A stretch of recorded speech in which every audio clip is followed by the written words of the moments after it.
And so our next race is the pit bike stock 140. Here they go into the first corner, and some really close action into those first couple of corners here at Whilton Mill.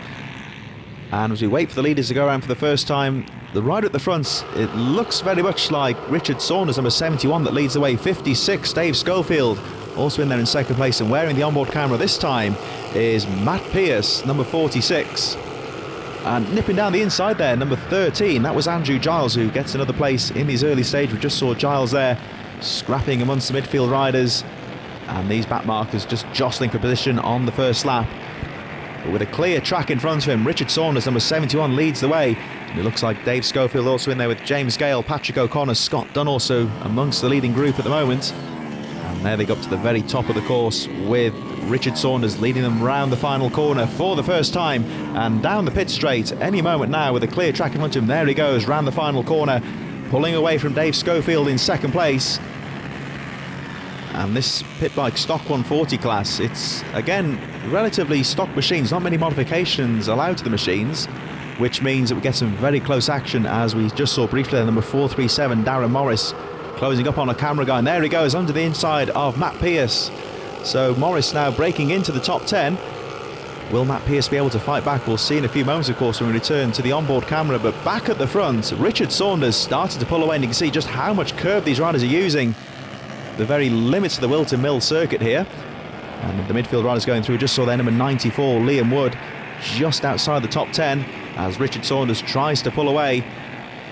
Saunders really on the charge now, setting a 57.009 lap time.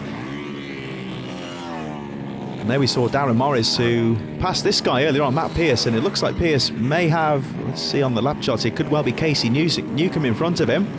Richard Saunders, meanwhile, pulling away now as the battle starts to develop for second place, with Dave Schofield still there in second place, but Patrick O'Connor is starting to put him under some pressure. You can see the gap there between first and second, and then nothing between the leading group of riders there. Patrick O'Connor, Dave Schofield, and James Gale also in there as well. And it looks to me like Andrew Giles, number 13, is starting to fight his way through the field. Richard Saunders, though, still with a clear track in front of him, and it looks like Patrick O'Connor has now moved into second place. And there we still see number 13, that's the machine of Andrew Giles, still there amongst the leaders. But Richard Saunders, who's led for pretty much the entire race, continues to lead the way. And let's see how Matt Pearce is getting on. He's running strong at the moment, just on the fringe of the top 10. I believe currently in 9th place, and there he is. Looks like he's got number 94, Liam Wood, behind him in 10th place as Wood starts to close up. But Richard Saunders continuing to lead the way as we return back to Matt Pearce there briefly with, looked like number 31 on his tail.